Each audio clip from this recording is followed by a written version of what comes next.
Isa pong pinagpalang araw sa ating lahat, mga kapatid. At kami po ay nagpapasalamat sa isa muling pagkakataon na pinagkaloob po sa atin ng ating Panginoon. The Bible says, "Man shall not live on bread alone, but by every word that proceeds out from the mouth of God." Purihin ng Diyos at ang salita ng Panginoon ang siya pong nagbibigay ng kakumpletuhan sa buhay ng isang tao. At ang salita ng Diyos ay matibay din pong sandigan ng sino mang tumatayo dito kailanman hindi mabubuwal. Luke 21:33, it says, "Heaven and earth will pass away, but my word will never pass away." Matibay na sandigan, matibay pong, ang tawag ko po dyan is a solid ground, unshakable ground.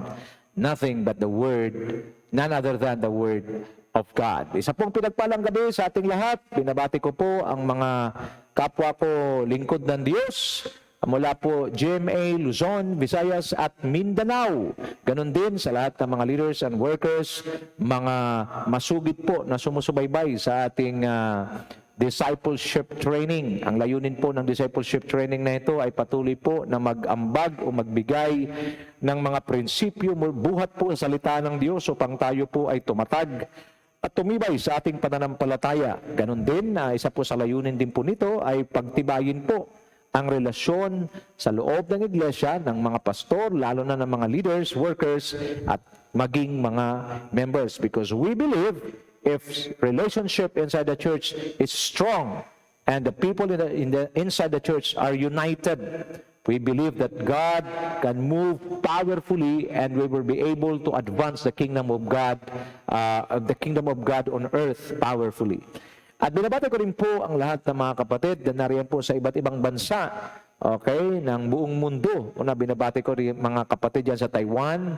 Bless po kayo ng Panginoon. Sa Spain, pagpalain po kayo lahat ng Panginoon dyan.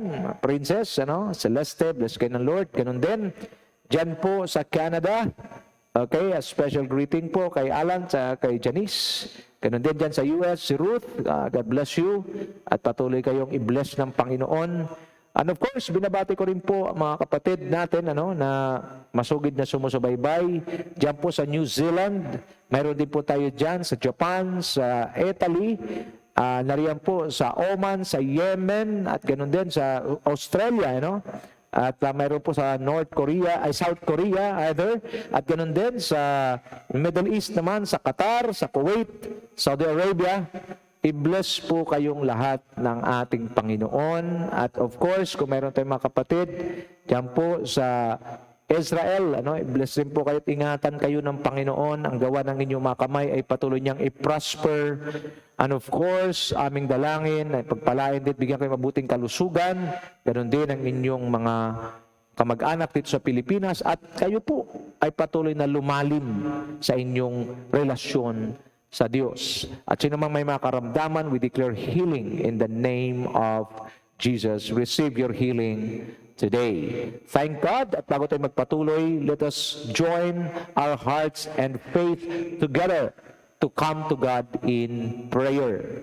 Panginoon, maraming salamat po sa araw na ito na inyo pong ipinagkaloob sa amin. Salamat po sa kalayaan na makapag-aral ng inyong mga salita. And Lord, tawag po namin dito ay napakalaking pribilehiyo. And we just want to grab this opportunity. We want to grab this opportunity and we want to take advantage of the freedom of studying your word. We pray in the name of Jesus that you will continue to enlarge the capacity of our spirit in order for us to partake the impartation that will about to take place, Father God, in a few moments. We also pray in the name of Jesus, those who are sick, we pray for your divine healing to flow over their bodies right now. From the top of your head down to the sole of your feet, I declare healing in the name of Jesus. I also pray, Father God, for those who are in need. Lord, your provision. The Bible says the earth is the Lord's and the fullness thereof. Psalms 24 verse 1. Romans 11:36 it says, "For from him and through him and for him are all things. Blessed be, all glory belongs to him alone." I pray, Lord, that you will going to provide the needs of your people at this very moment. We also come to you, Father God, and lift up to you those who are depressed, those who are oppressed by the spirit of depression, by the spirit of fear. In the name of Jesus, we release and decree the spirit of courage, the spirit of boldness, the spirit of peace, not just to overflow in their lives, but to flood their souls, their minds, and their hearts. Receive the peace of God. Receive the joy of the Lord to flood your souls today. Hallelujah. And Lord, there are people of God who are listening right now na mayroon pong mga negosyo, mayroon po sila mga transactions. Father God, in Jesus' name, I pray that you will bless all the works of their hands. Their business will expand. Their business, Father God, will thrive. Amidst of all the challenges, their business will thrive so that the name of the Lord will be exalted. And Lord God, Holy Spirit, we pray for your divine wisdom, knowledge, and understanding. As we share your word tonight, I pray for a strong internet signal, and also I pray for hunger and thirst for your word. Gutumin niyo po kami patuloy sa inyong mga salita. Patuloy po kami magkaroon ng desire to enter into your presence. And most especially, I lift up to you all the pastors, their families, together with their churches, Father God, to build us strong and help us and make us kingdom advancers as we continue to preach the word of the Lord wherever we go. Thank you once again. We declare victory tonight. In Jesus' most powerful name we pray. Amen and amen and amen. Mga kapatid, receive your healing, receive your provision, receive your miracles today, and most especially receive your spiritual breakthrough, financial breakthrough, okay, physical healing, okay, material breakthrough. Bless niyo po, receive niyo po ito. This is the blessing, or these are the blessings that the Lord wants to give to His children. Ang sabi po ng Juan 10, okay, Juan just ang sabi na parito lang mga magnanakaw para magwasak, magnakaw, magwasak at pumatay. Speaks of the enemy. Subalit ako'y naparito upang ang mga tupa ay magkaroon ng isang buhay na ganap at kasiyasiya. Jesus came to give us life and have it abundantly. So kailangan po natin patuloy na marinig ang salita ng Diyos upang tayo po ay maggabayan at madala ng Panginoon doon sa isang buhay na mananagumpay, buhay na ganap at buhay na kasiyasiya. So tonight, welcome po sa mga kabubukas pa lamang ng kanilang Facebook. Live rin po tayo ngayon sa YouTube. So please do us a favor. Please share this message to your friends, to your churchmates. Kung meron kayong mga kaibigan, mga pastor, please share niyo po ito pang marinig din po nila. So winning the battle from the inside out, ang continuation po ng ating pag-aaral. Mahalaga po na maunawaan natin that while we are still here on earth, we have different battles in life. We have this physical battle. We cannot stop or we cannot deny, the fact that aging and death cannot be stopped.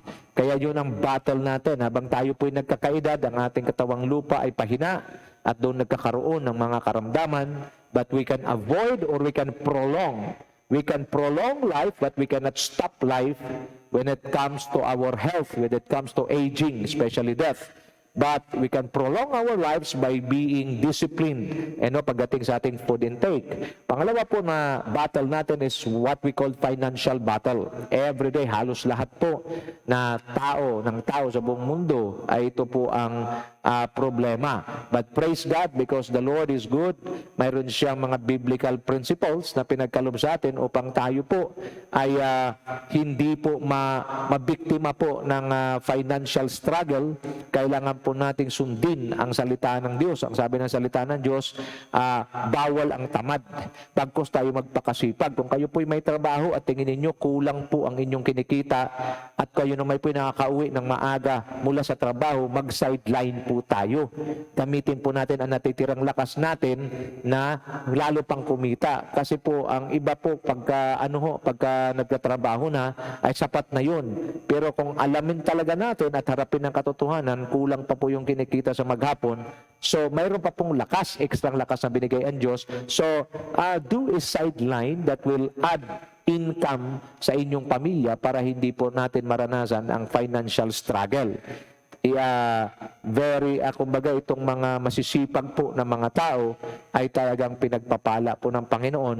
At pangalawa po, isa pa po sa tinuturo ng Bible para tayo po magtagumpay sa financial struggle natin ay kailangan po tayong magiging tapat sa pagbabalik at pagkakaloob ng ating mga ikapu at handog. Yan po ang sabi ng Panginoon sa Malakay 3:10, na kung saan biblical principle para buksan niya po ang kalangitan at ibuhos sa atin ang masaganang biyaya at pagpapala. Laging tandaan, the earth is the Lord's and the fullness thereof. Everything on earth belongs to Him, but we need to give Him a reason why He needs to bless us. At ito nga po, yung mga binanggit ko sa inyo, pagpakasipag, at patuloy na pagtatrabaho at huwag pong maging kumbaga walang gagawin, at pangalawa, maging tapat din sa ating pagkakaloob ng bahagi ng Diyos. Yun yung ikapu, 10%, at the same time yung ating pong seed, yung ating pong paghahandog or offering. At sa pamamagitan nito, ang nangako po sa atin ay Diyos, at ang sabi sa Bilang or Numbers 23:19, ang Diyos ay hindi sinungaling katulad ng tao. Ang kanyang sinasabi, kanyang ginagawa, ang kanyang pangako ay kanyang tinutupad. Kung ibig niyo pong maranasan itong salita ng Diyos, gawin po natin ang nararapat upang hindi po tayo magiging biktima dito po sa financial struggle na kinakaharap po ng marami. Pangatlo, emotional battle. Ito po ay isa pong katotohanan na even the Lord Jesus Christ, in spite of His goodness, in spite of feeding people, in spite of healing the sick, in spite of raising the dead, okay, still people shouted, "Crucify Him." Mga kapatid, ang emotional battle po ay dapat nating bigyan ho ng pansin. Kasi ho, we should be emotionally stable. Because ang mabangga ho yung ating katawang lupa na umpog ka halimbawa sa isang kahoy, magkapasa lang po yan, pero after a week, yan po yung makaka-recover na. Pero po, ang emotional hurt, kung mapapansin nyo po, umaabot na ng taon, hindi pa rin ho napapagaling. Ganon po katindi yung emotional battle. That is why there are times that you're doing, you never do anything wrong. But people will accuse you, people will say something against you. Yan po ay normal po na kalakaran dito sa sanlibutan. Yan nga po'y naranasan ng ating Panginoong Jesucristo. But Jesus, our Lord and King, is so powerful na kung saan hindi niya ginamit yung kanyang kapangyarihan bilang Diyos. Subalit, pinakita niya sa atin, dinemonstrate niya sa atin kung paano po mabuhay ang isang tao sa ilalim ng paghahari ng Diyos, sa kapangyarihan ng salita ng Diyos, that He was able, okay, to overcome all emotional battle, yung mga offense. Siya po ay dinuraan, siya po ay tinadyakan, siya po ay inakusahan ng hindi tama, but still He was able to declare on the cross of Calvary, ang sabi niya, "Father, forgive them, for they do not know what they're doing." So yan po ang isa pong pamamaraan. If you want to win emotional battle, you need to have a forgiving heart. You need to love your enemy, you need to love people, which is, okay, it's easy been said than done.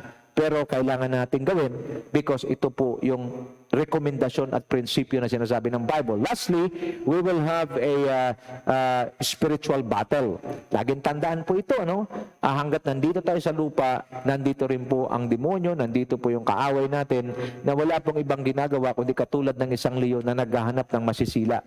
That is why ang sabi ng Bible, maging maingat tayo at laging handa.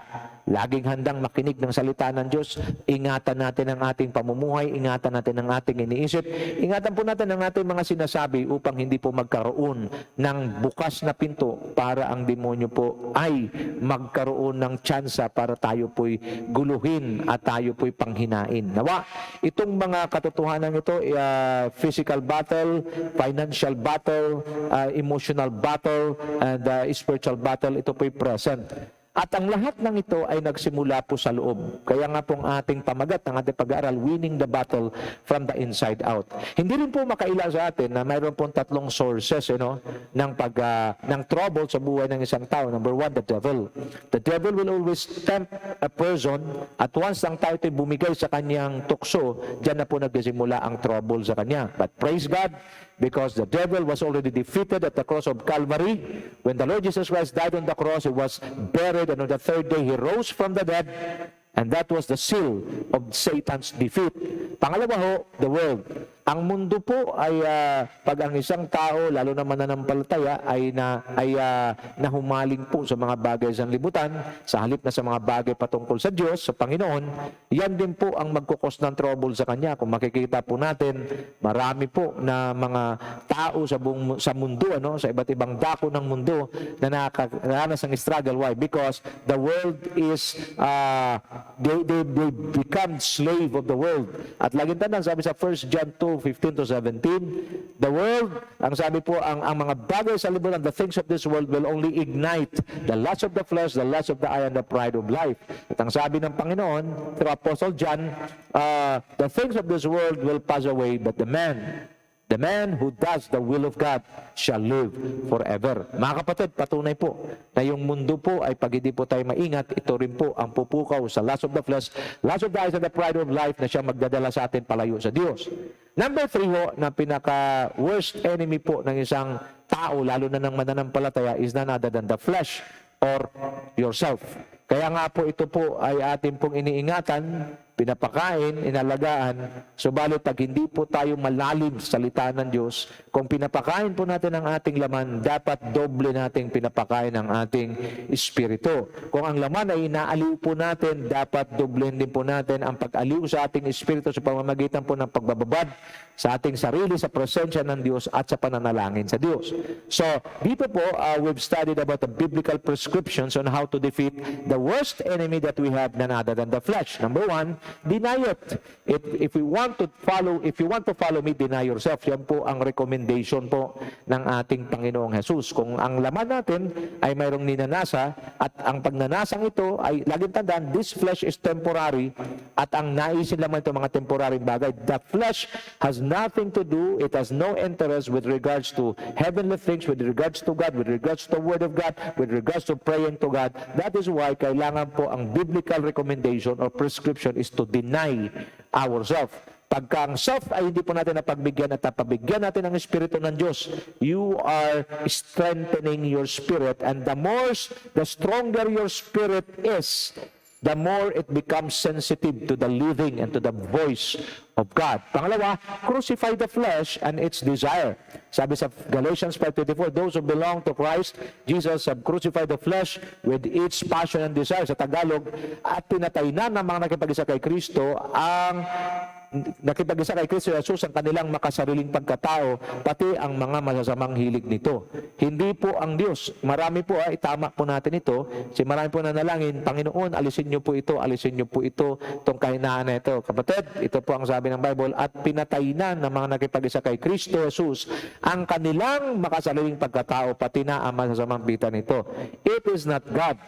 So we should correct, we should put our theology and understanding in the right perspective. Ibig sabihin, tayo po ang magdedesisyon. There is nothing is impossible with God. Pero kailangan ng Diyos ang desisyon natin para yun ang kanyang basihan ng kanyang pagkilos. Same thing with the devil. Pag tayo rin ay hindi magdesisyon na patulan or mag-yield or gawin yung tukso, okay, bumigay sa tukso ng kaaway, wala rin ang demonyo magagawa. Kaya nga po, the key to your breakthrough is none other than you. Your decision matters most tonight.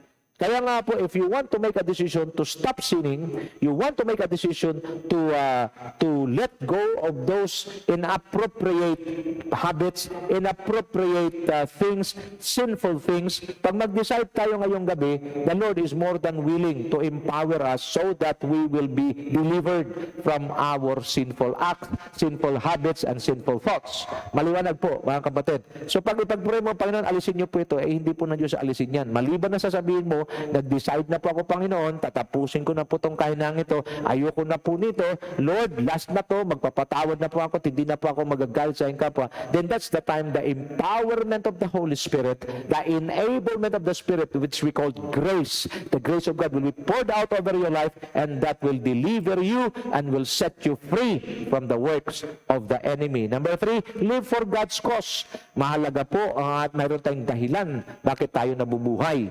Okay, meron pong kataga, di ba? Para kanino ka gumigising. Ang kataga ko naman na gamitin ngayong gabi, para kanino ka nabubuhay. Ano ang rason bakit nabubuhay ka ngayon? Kasi meron bang tinanong mo, para po sa akin mga pangarap, para po sa akin pamilya, maganda rin po yan. Pero kung mayroon po kayong tayong dahilan, lalo na sa ating mga mananampalataya, let's live for God's cause. Just like Apostle Paul, I have been crucified with Christ, and I no longer live, but Christ lives in me. The life I now live in the body, I live by faith in the Son of God who loved me and gave himself for me. Galatians 2:20. Paul lived his life as a dead man. Paano po yan? Dead to self and dead to sin. So dito makita natin, patay po sa sarili, patay po sa kasalanan. Ano pa? He manifests Christ in his life. I no longer live, but Christ lives in me. Mga kapatid, maganda pong paalala ito. If you want to defeat the flesh, let Jesus, the Spirit of God, be manifested in us. Okay? At hindi po tayo na ang nabubuhay. Hindi tayo ang nabubuhay, kundi si Kristo na po ang nabubuhay sa atin. At ang sabi niya, kung buhay man ako ngayon, nabubuhay ako para kay Kristo. I live for Christ. And we must do this in a continuous daily process. Araw-araw po, patay sa kasalanan, patay sa sarili, nagmamanifest yung katangian ni Kristo sa buhay natin, at higit sa lahat, nabubuhay tayo para sa Kanya. Letter D, offer ourselves to God. Ibig sabihin, total surrender to God. The flesh will not give you an easy fight. Because ang flesh natin, itong laman natin, palagi po ito naghahanap ng comfort. At pag ginagawa natin ang gawain ng Diyos, ang salita ng Diyos, it will bring discomfort to yourself. Kaya kung sinasabi, if you do God's will, expect the flesh to suffer.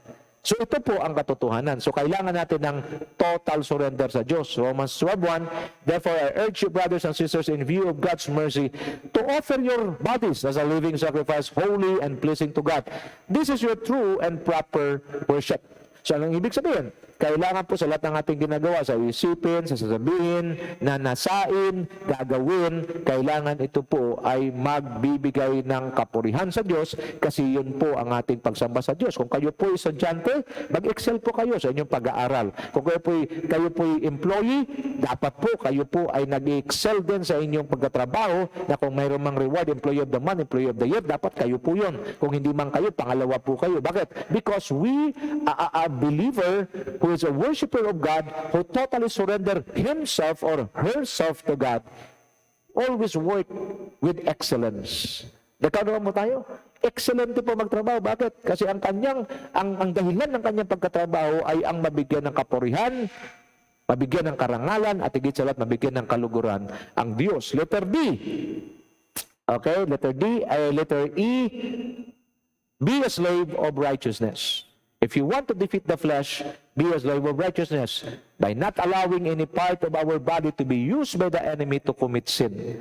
Our lives should be exclusively for God's use only. Mga kapatid, paalala po ito sa ating lahat, okay, na anumang bahagi ng ating katawan, wag nating hayaan na ito po'y gamitin ng kaaway para gumawa ng pagkakasala, sapagkat si Kristo po ay namatay para bayaran ng ating mga kasalanan.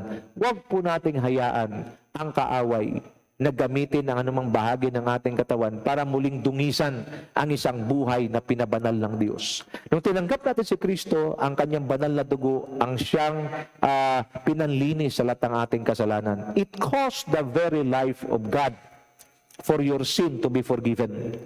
I pray in Jesus' name that as we deny the flesh, as we defeat the flesh, we need to be a slave. We need to be a slave of righteousness, not allowing any part of our body to be used by the enemy to commit sin. Dapat ngayong gabi, declare natin, my life is exclusively for God's use only. Anything na gawa ng kaaway, deny it. Tingnan niyo po ako, oras na tayo po magdesisyon. Pag sinasabi mo sa kaaway kay Satanas, no, then the devil can do nothing.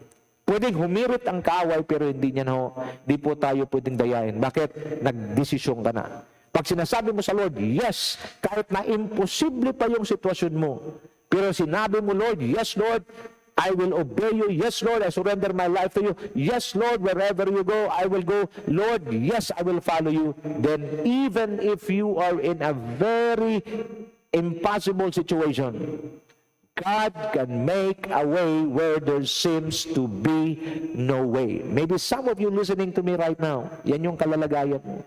Hindi ka makapag-yes sa Lord, hindi ka makasunod ng lubusan sa Diyos kasi marami kang isinasaalang-alang.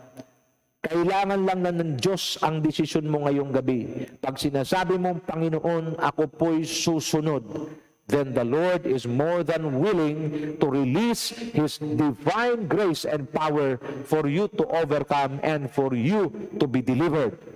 This evening is your evening. Take advantage. Do not allow this preaching na matapos ngayon pa lang. Magdesisyon ka na, Panginoon, my life is exclusively for God's use only. Ano pa ho? Live in holiness. So ito po, pag ito po nababanggit, talagang napapatagal po ako rito. So if you want to defeat the flesh, live in holiness. Why? Because the flesh wants to live in sinfulness. This is God's divine calling to all His people. 1 Peter 1:15-16, but just as He called you is holy, so be holy in all you do.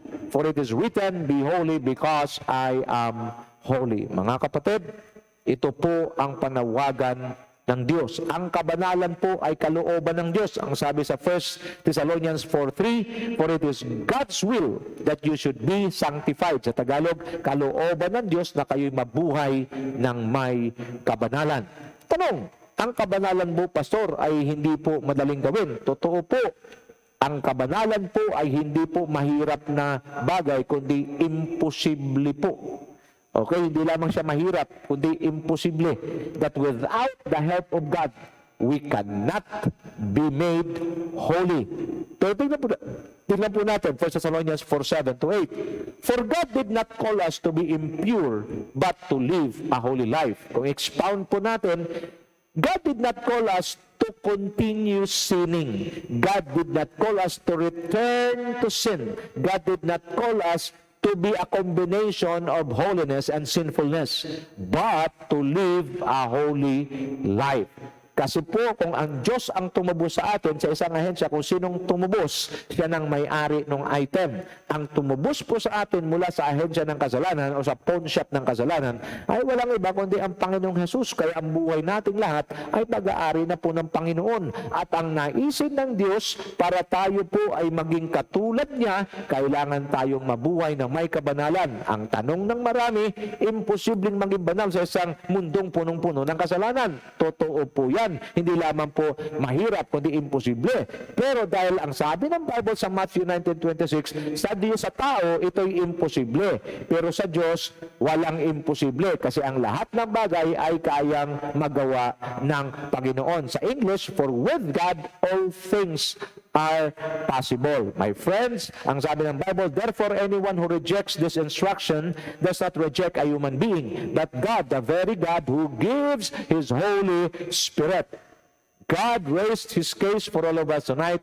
Living a holy life is now made possible by God Himself, by giving, by depositing inside us God, Holy Spirit. What's the work of God, Holy Spirit? His name Himself give us a hint kung anong trabaho niya. He is not just mentioned in the Bible as a Spirit, but He was mentioned in the Bible as the Holy Spirit. Ibig sabihin ng Holy Spirit, every time kaya nga mayroong conviction ng God, Holy Spirit sa atin, gawin kagad natin. Why? Because the moment we obey, the moment we listen, the moment we do the conviction of the Holy Spirit, it will always lead us to our holiness.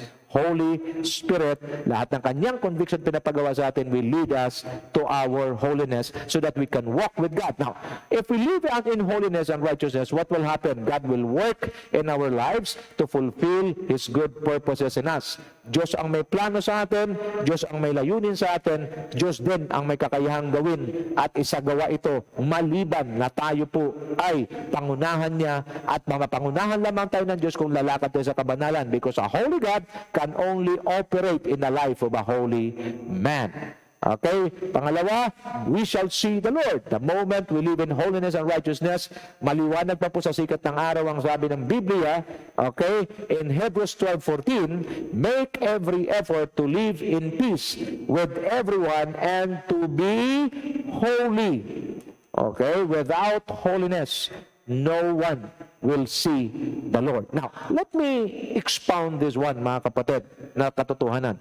Nung tinanggap natin ang Panginoong Jesucristo sa ating buhay bilang ating hari, owner, ruler, bilang ating Lord, owner, at Messiah, tagapagligtas.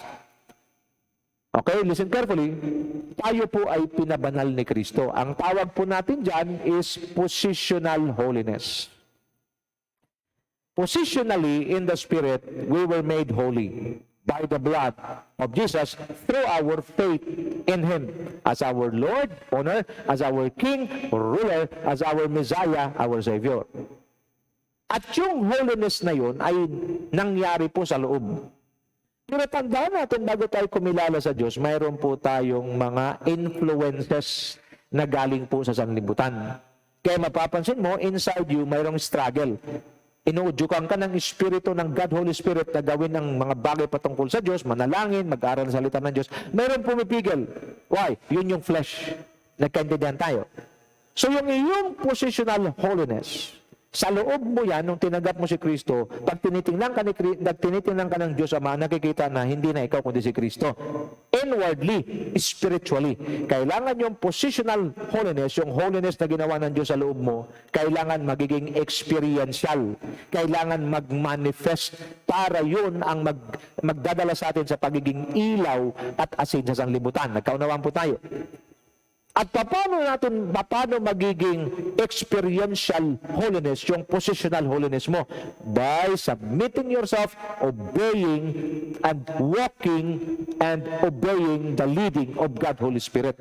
Nagkaunawaan po tayo. So yung ating positional holiness, spiritually, you are holy, being made holy by God, Holy Spirit. But experientially, or sa physically, kailangan nagmamanifest yung holiness nandyan sa loob. Nagkaunawaan tayo sa papanong paraan sa pagsunod natin sa Panginoong Diyos, sa pakikinig natin, sa conviction ng God, Holy Spirit, sa pagsunod at paglakad natin kasama siya. Nagkaintindihan natin. So sabi sa Galatians 5, walk with the Spirit so that you will not fulfill the lust of the flesh. Because the Spirit and the flesh are in contrary with each other. Anong gusto ng Espiritu ayaw ng laman, at anong gusto naman ng laman ayaw ng Espiritu. Kaya ikaw at ako ang determining factor. Sino ang kakampihan mo sa dalawa ang siyang mananalo, at kung sino ang pipiliin mo sa dalawa, yan ang magiging destiny mo. Kaya ako pinadala ng Diyos sa inyo ngayong gabi, kasi kung piliin mong sundin ang banal na Espiritu, dadalhin ka nito sa kabanalan, at ang kabanalan naman na ito nilalakaran mo, ang siya namang magbibigay sa Diyos ang pagkakataong kumilo sa buhay mo para i-fulfill ang mabubuting bagay na kanyang naisin sa buhay mo, at ito rin ang maging daan para makita mo ang Diyos ng mukhaan sa oras ng tayo ay haharap na sa Kanya. Matthew 5:8, New International Version, it says, blessed are the pure in heart, for they shall see God. Panatilihin po nating malinis ang ating mga puso, malinis sa kasalanan, malinis sa mga anumang mga makamundong bagay, malinis sa makalaman na bagay. Ito po ang panawagan ng Diyos sa atin. Bakit? Mapalad daw ang may banal na puso, malinis na puso, kasi makikita nila ang Diyos. Letter G, if you want to defeat the flesh, biblical prescription is to pursue Christ-likeness. Christ-likeness is the ultimate destiny of every believer. Let me repeat. Christ-likeness is the ultimate destiny of every believer. Our destiny is not a place. Our destiny is not treasures. Our destiny is not riches, but our destiny is Christ-likeness. To prove to you in the Bible, in Romans 8:29a, for those God foreknew, He also predestined to be conformed to the image of His Son. God Himself, ang Diyos mismo, nagbigay sa atin mismo ng pagkakataon na maunawaan ito. Kung ikaw po isang mananampalatayang nakikinig sa akin ngayon, ang layunin po ng iyong existence bilang believer of Christ is you have a destiny, and your destiny is Christ-likeness. Why Christ-likeness? Because only Jesus defeated the devil. Only Jesus allowed the devil to flee from Him. Kaya pag tayo nabuhay katulad ng Panginoong Kristo, punong-puno ng salita ng Diyos, malalim sa pananalangin, punong-puno ng intimacy sa Diyos, a Christ-like life is a devil-free life. That is our destiny, Christ-likeness. It's not riches. Hindi po mga kayamanan, mga bagay sa libutang ito. Kung yan man po'y dumating bonus lang sa iyo, at kung yan man po'y hingin sa iyo ng Diyos, malaya mong maibigay. Bakit? Ang tanging kayamanan ng isang taong nabuhay katulad ni Kristo ay walang iba kundi ang Diyos, period. Kung mayroon man pong kayamanan, kaya nga ho yung mga nabubuhay talaga ng Christ-likeness, material things is not an issue for them. Pero pag hindi nabubuhay sa Christ-likeness, pag mayroon lang mabawas o mawala na material na bagay, nagtatanong sa Diyos, nagtatampo sa Diyos, malinaw po na hindi po naunawaan yung destiny. If you want to defeat the flesh, one of the biblical prescription is to pursue Christ-likeness, our ultimate destiny. 1 John 2:6, it is an imperative, pag sabi imperative, kailangan non-negotiable. Ano ito? Whoever claims to live in Him, whoever claims to live, that they are to say, declare boldly that they're in God. Anong commandment? Must live as Jesus did. My friends, ganong kalinaw ang salita ng Diyos. Kung kayo nagsasabi, kung tayo nagsasabi na tayo ay nasa Diyos, kailangan po tayong mabuhay katulad ng ating Panginoong Yesus. 1 John 4:17, this is how love is made complete among us, so that we will have confidence on the day of judgment.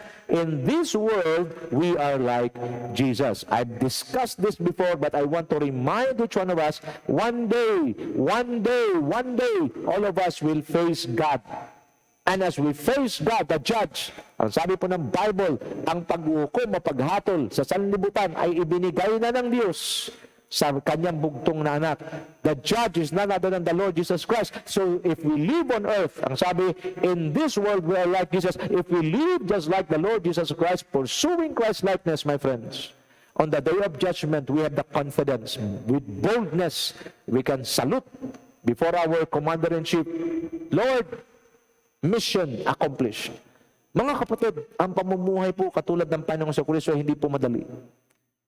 Kung hindi po tayo tutulungan ng banal na Espiritu, kailanman hindi po tayo mabubuhay katulad ni Kristo.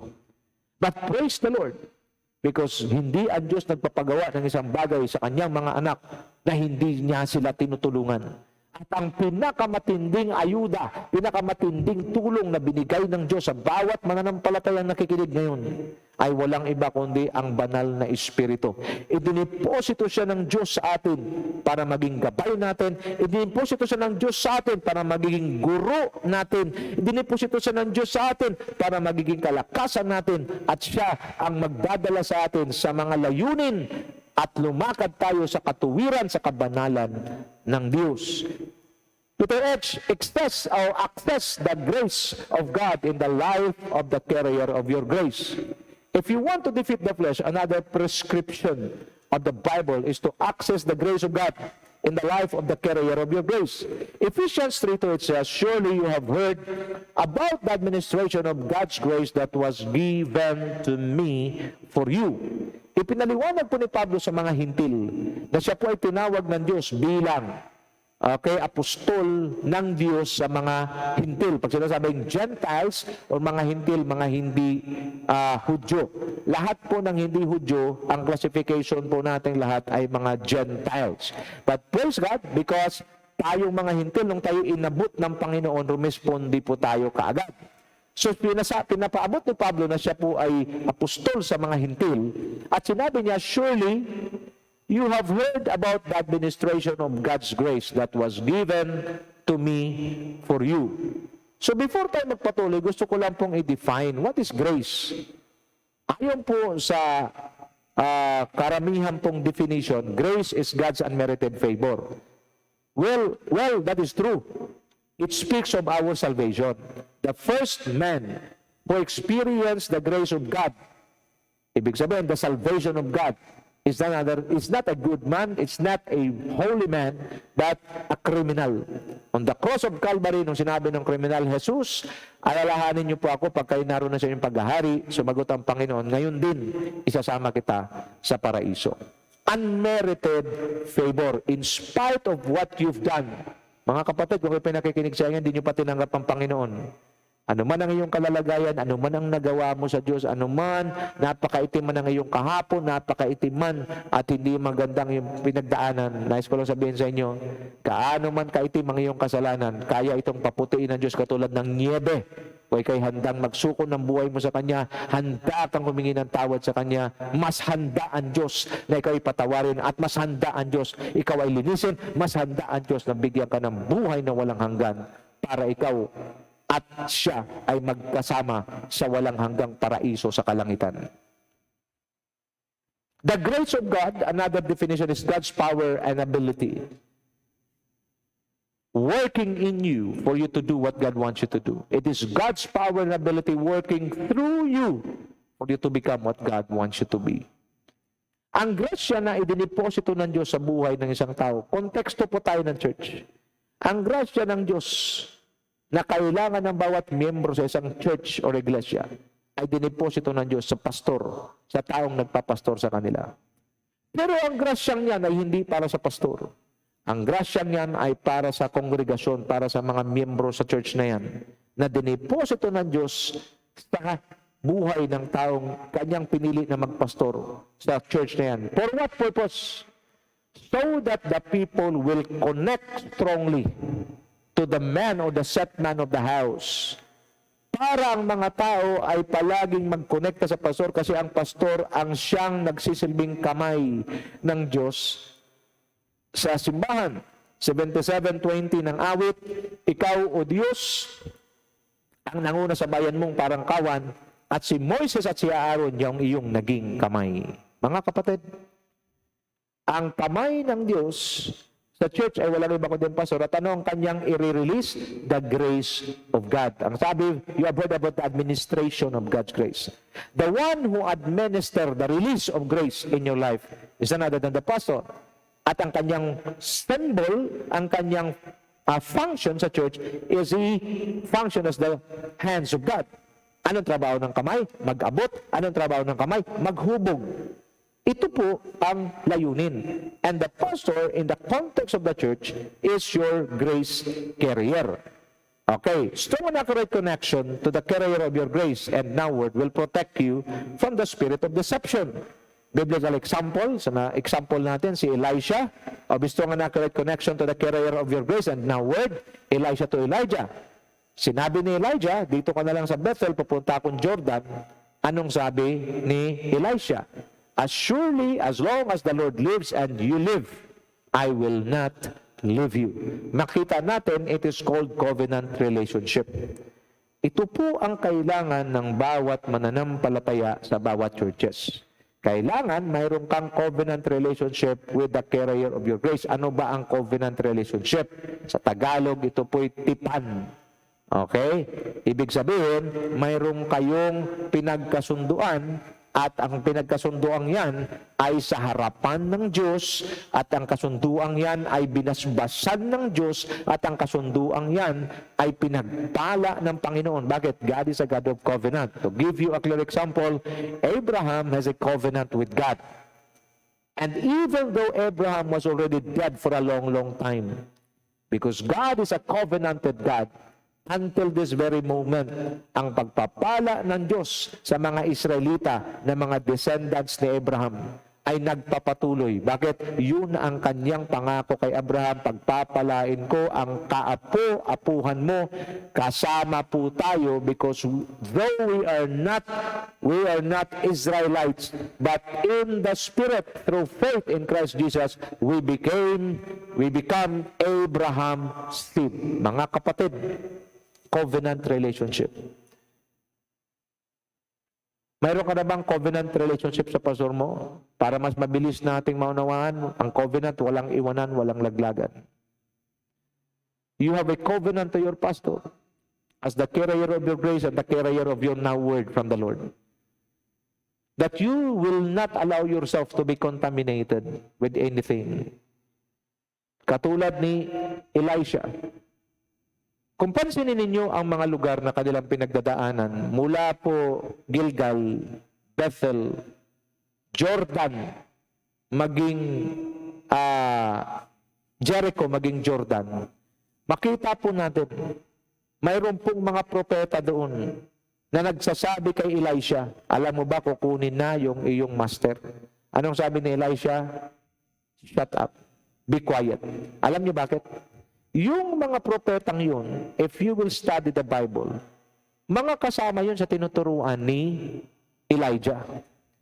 But the sad thing is, nung makarinig sila na si Elijah ay kukunin na ng Panginoon, bago pa si Elijah kukunin ng Panginoon, they detach, they disconnect themselves. Makinig kayo mga kapatid. Mga church members, church workers, and leaders, stay connected with your pastor. Through thick and thin. In good times as well as in bad times. Because ang Diyos ay hindi nagkamali sa pagtawag ng pastor na inilagay niya sa buhay mo. Yes, there is no such thing as a perfect pastor. But that pastor, remember, he carried the grace and he carried the potential to become the best pastor that he can be, to become fruitful and effective in his ministry. Alam mo ang ministry ng pastor, hindi naman po yung mga Bible study. Ang ministry talaga ng pastor, ikaw, paano ka mapalago, paano mapatibay, paano ka mag-mature, at paano ka magiging Christ-like. Kaya pag wala kayong maririnig na mga mensahe na magbibigay ng clarity, ng understanding po natin, ang nakikita natin ngayon, yung kahinaan ng pastor. Kaya nga maririnig mo sa mga iba na nagsabi, pastor pa naman, ba't ganyan? Why? Because the devil is committed to deceive people who lack knowledge, people who are disconnected to the carrier of their grace. They will become instruments by the enemy to destroy the set man of the house. Because ang sabi ng Bible, strike the shepherd and the sheep will scatter. Kung mayroon mang tinitira, mayroon mang sinisira, mayroon mang gustong bumagsak ng demonyo doon sa loob ng church, walang iba kundi yung pastor. The carrier of grace. Because if the carrier of your grace is destroyed already, what comes next? The people inside the church will experience disgrace. Sa Tagalog, mas maganda eh. Pag hindi nakuha ng mga tao yung grasya, tiyak may disgrasya. That is why tonight, the Lord wants you to understand. Isa sa paraan para magapi mo ang laman, you connect, you access the grace of God. Where? In the life of your pastor. Pastors, we should also have a mentor. A mentor that serves also as the carrier of our grace. Para habang tayo tumatanggap ng grasya sa nagme-mentor sa atin, yan naman ang sinishare natin sa mga congregation natin, doon nagkakaroon ng cycle of blessing sa loob ng church. Nagkanaman tayo. So, bawat lugar, mayroong propeta nagkasabi, alam mo ba, nakakunin ng iyong master? Alam mo ba, kukunin master? Ano sabi lang ni Elisha? Keep quiet. Ano ibig sabihin? Huwag tayong makinig sa sabi-sabi ng kung sino man na paninira patungkol sa carrier ng grace mo. Kasi kung ikaw ay sasama rin sa naninira sa pastor mo, pati ikaw, sa halip na makakuha ng grasya, disgrasya nga abutin mo. Because the one who the administrator of God's grace is none other than your pastor. And a pastor cannot release the grace of God to a rebellious believer. And by the way, pag rebelde ang isang tao, hindi po yan mananampalataya. Kasi ang tunay na mananampalataya, submissive, hindi rebellious. Nagkanawaan tayo. So itong mga taong to, nung makita nila na meron ng hindi magandang mangyayari kay Elijah, kumalas sila, nag-disconnect. Pero they are following Elijah at a distance. Ganun ho yung mga tao na hindi po konektado. They are there, but they don't want to get involved. Kaya pagdating sa biyaya, hindi rin sila nakaka-access. Pero nandun sila. Di ba yan masaklap? Nandun sila sa Bethel, nandun sila sa Gilgal, nandun sila sa Jericho, nandun sila sa Jordan, pero hindi sila nakatikim ng blessing mula sa Diyos. Look at Elisha. Ang sabi niya, hanggat buhay ang Diyos, pastor, at buhay ka, hindi kita iiwan. Yan po ang koneksyon na magko-qualify sa isang mananampalataya na maranasan ang grasya ng Diyos. Because the moment you receive the grace of God in the life of your grace carrier, your pastor, what comes next? You will begin to do what God wants you to do. You will begin to become what God wants you to be. Why? Because you've accessed the grace of God in the life of your grace carrier, none other than your pastor. Anong tawag dyan? Covenant relationship. Mga kapatid, kung gusto po natin ng isang matagumpay na buhay, make sure we enter into a covenant relationship with the one shepherding us, sa nagpapastor po sa atin. Another example po, Ruth and Naomi. Ruth was a Moabite, Naomi was an Israelite. For where you go, I will go. Your people will be my people. Your God will be my God. Where you die, I will die. Kung itutuloy pa natin ang basa sa 17 nakalagay doon, parusahan ako ng Diyos kung kamatayan lang ang maghiwalay sa atin. Ito po ang koneksyon. At marami pong mga mananampalataya at mga churches ngayon, ito ang struggle. Because hindi po masyadong na-expound, hindi po masyadong naipangaral at hindi po masyadong napag-aralan, yan siguro ang tamang termino, ang salitang covenant relationship. Kaya, mayroong iba sumusunod sa Diyos, nag-church dahil may blessing. Yung iba nag-church dahil mayroong mga friends. Yung iba nag-church dahil kailangan. Pero yung iba nag-church dahil sila ay may covenant relationship sa Diyos at may covenant relationship sa kanilang pastor at naniniwala sila na ang grasya ng Diyos ay matagal nang nakadeposito sa buhay ng nagpapastor sa kanila. Mga kapatid, how's your covenant relationship with your pastor? Siguro magandang tanong, how's your relationship with your pastor? If you want to defeat the flesh, you need a man. In the context of the church, you need your pastor to give you the now word, the fresh word, for you to be delivered and for you to overcome your challenges. How's your relationship with your pastor? Is it a covenant relationship or just a casual relationship? Ang casual relationship, shepherd relationship. But a covenant relationship is a father and son relationship. Always remember, Sayan, only sons are entitled to receive inheritance and to experience and qualify him for the legacy transfer. Pagpalain tayong lahat ng Panginoon, patuloy tayong pasaganain ng Diyos, at nawa lahat tayo ay makapag-access sa ating grasya, sa grasya ng Diyos na idiniposito ng Diyos, sa grace carrier natin, sa konteksto ng church, sa mga pastor, upang ang pagpapala ng Panginoon, ang ating inheritance in the Spirit, ay ma-access na natin. As I end, gusto ko lang paalala, sinasabing inheritance, ang konteksto sa lupa, makukuha mo lang ang inheritance pag patay na ang tatay mo. Praise the Lord, because the inheritance that we're going to receive from God is available now. Why? Kasi ang Diyos hindi na namamatay. Siya ay buhay magpakailanman. So, ibig sabihin, yung biyaya, yung mana, yung inheritance mo ay available na ngayon. Ang question ko, are you a son? Because if you're a son, if you're a daughter of the living God, you're a son and a daughter to your spiritual father, the carrier of your grace, then your inheritance is now available. The moment you avail it, then you will experience a life full of breakthrough and a life abundant of blessings. This is the word of the Lord for all of us tonight. God bless you po wherever you are. The Lord bless all the works of your hands. Your table will never run out of food.